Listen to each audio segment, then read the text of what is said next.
When it comes to picking your produce for canning, I just want to tell you that don't just pick any produce. So a lot of times here at home, it's been really fun to be able to grow some of our own produce and use that in our canning. But a lot of times you're going to get food from the grocery store or maybe a farmer's market.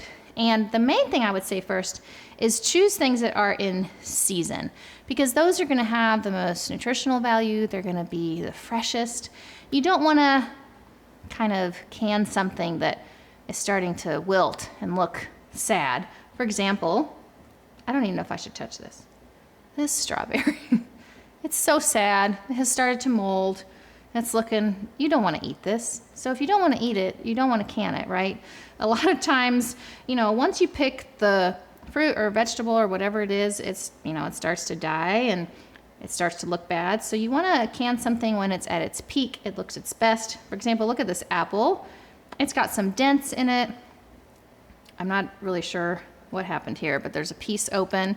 So you want to use something that looks good. There's naturally occurring pectin in fruits, and that starts to break down after you pick them, and so then your recipes might not turn out optimal. So just keep all that in mind. You want to pick something that's beautiful, that's fresh, that is something that you would want to eat. Don't can something that doesn't look good. That's just a little tidbit. Keep it in mind when you are picking your produce for canning.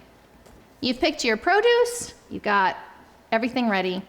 Here's another tip. I believe it makes it much easier on you to have everything chopped and ready to go before you really start the whole process. So some recipes call for, chopping peppers. Some you have to puree the strawberries. In others, you have to peel tomatoes. All these things take time that you might not think about when you first start. So what I mean is, look through your recipe and say, it might take me 10, 15 minutes to chop that, or, ooh, it's gonna take me longer than that to get the peels off of those tomatoes. So keep that in mind so that before you maybe start getting your canner going and all those things, you kind of have things ready. It'll just help you as you're going along the recipe, so you're not like, oh no, I didn't do that yet. Hold on, let me do it. It'll just take you more time. So it'll just help you and makes life way easier. Trust me, when I first started canning, it probably took me hours compared to what it should have, just because I wasn't prepared. So keep that in mind. I think that's just the most helpful thing, is have everything prepped and ready to go. Once you are canning and you're in the process, this is one thing totally that I do. You don't have to do this, but I feel like it's helped, especially when I first started canning. So I have this Ball Blue book, which I would also say, if you are starting and you want a book that gives you all the info, has so many recipes, and really just has extra tidbits and information, I would get this. This is the standard for me for canning. This is the book. There's lots of editions, but there's new ones that come out, so I would get a newest edition and just really, it'll be super helpful. But I will take a plastic sleeve like this, and you can just slide it onto the recipe you're gonna make, like this. You got your recipe. You're starting to make your recipe.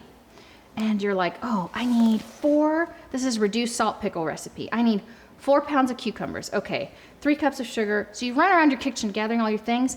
Did I get the sugar? Okay. Just mark it off. You can get a dry erase marker. Just mark it off. Go through the steps. Oh, I've got my vinegar. All right. I got my mixed pickling spice. I've got my dill. And then it's just a nice way that has helped me keep track of what I'm doing. And then when you actually start the canning process, keep this nearby. Obviously, you want to be looking at the recipe, but just keep it to where you can mark it off. All right. I have washed my cucumbers. I've drained them. I've removed the stem. I've done all that prep. Check. Now I'm going to cook them. Just go through and check, check, check. And when you're done, you can just take this off, wipe it off, and it's ready for a new recipe.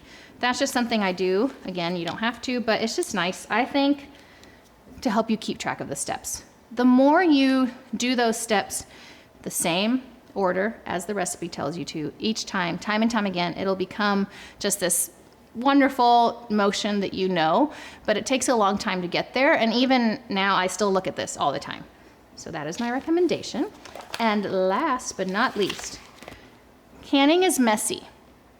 And not everyone shows you that, but when you're chopping a bunch of tomatoes and there's tomato juice running all over your counter and you start canning and you've got this in a jar and you're ladling stuff in and something might spill out, and then you take a towel and you wipe it down and all of a sudden now this is dirty, and then you're gonna fill next another jar and you got a dirty towel and kind of a mess. I would recommend just get you a stack of nice white towels you can clean easily and have it near. And then the other thing that is helpful, have a bin or some sort of container that you can put everything like as you're tossing. So just to keep it cleaner. So if you use this towel up and it was so dirty and you wiped it off and then you're like, I can't use this anymore, just set it over here, okay?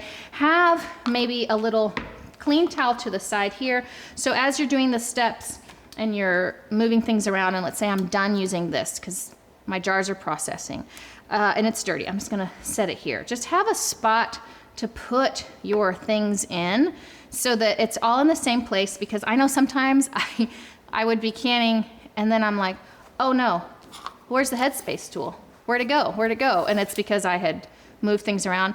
Just for purposes of being organized and clean, try to keep your things in the same place.